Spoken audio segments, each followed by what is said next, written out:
Which career is best for me? Ask astrologer Dr. Suhas Rokde. Yes, he is one of the best.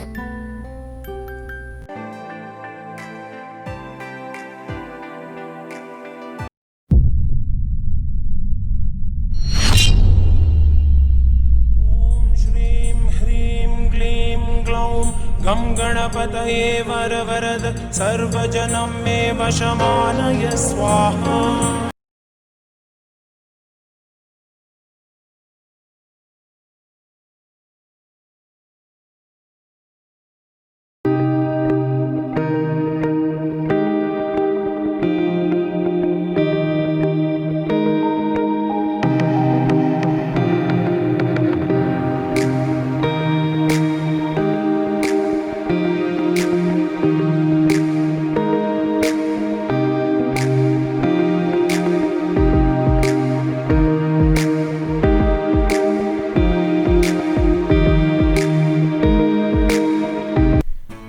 नमस्कार, एस्ट्रोटेक lab में मैं doctor Suhas रोकड़े आप सभी का स्वागत करता हूँ।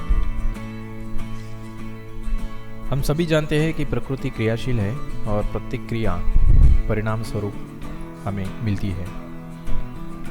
प्रकृति में कर्मवाद को हम मानते हैं।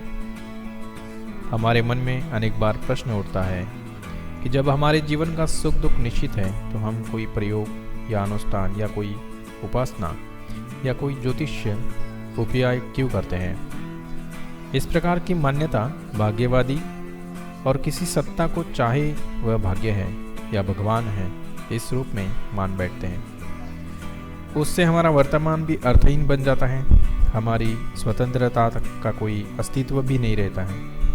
कम से कम मनुष्य जैसी स्थिति असह्य हो जाती है। मनुष्य एक अवस्था है जहाँ से देवत्व और दानवत्व भिन्न रूप में ग्रहण करते हैं। कर्म करने की स्वतंत्रता मनुष्य को है, चाहे तो अपनी शक्ति को दानवी रूप दे या देवता का अवतार कर ले। इसमें संदेह नहीं करना चाहिए कि हमारे जीवन की स्वतंत्रता परतंत्रता से बंधी हुई है। जैसे आकाश में उड़ने वाली पतंग धागे से बंधी हुई होती है, अर्थात हम भाग्य के नियंत्रण में हैं। और प्रश्नों के उत्तर में यह कहता है कि कर्म ही भाग्य बनता है, तो उसमें परिवर्तन कर्म से किया जा सकता है। पर जहाँ कर्म फल भोगने की व्यवस्था का प्रश्न आता है तो वहाँ हमारे अनुष्ठान इसको स्थगित करते हैं। इसीलिए अनुष्ठान महत्वपूर्ण है।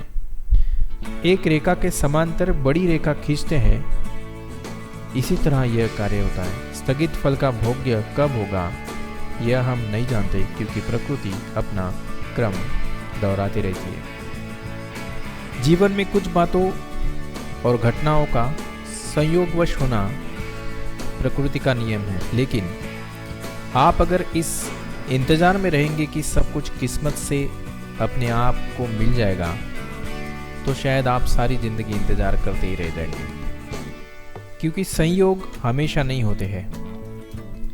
यहाँ तक कि भौतिक विज्ञान की क्वांटम थ्योरी भी यही कहती है कि अगर आप असंख्य बार तक कोशिश करते रहेंगे तो एक दिन टहलते हुए दीवार के बीच से भी निकल सकते हैं।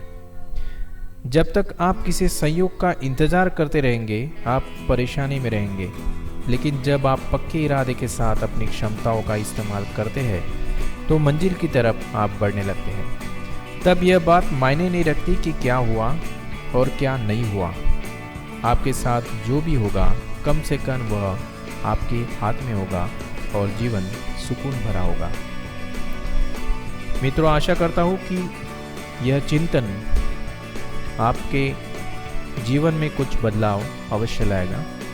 सलाह यह है कि अपनी जन्म पत्रिका सूक्ष्म विवेचन करके अपने जीवन मार्ग को समझकर उसी तरह से अपने कर्मों को प्रवृत्त करके विजय प्राप्त करें, ना कि भटकते हुए अपने जीवन को भटकाते रहें। अगले वीडियो के लिए आपको थोड़ा सा इंतज़ार करना होगा। तब तक के लिए धन्यवाद।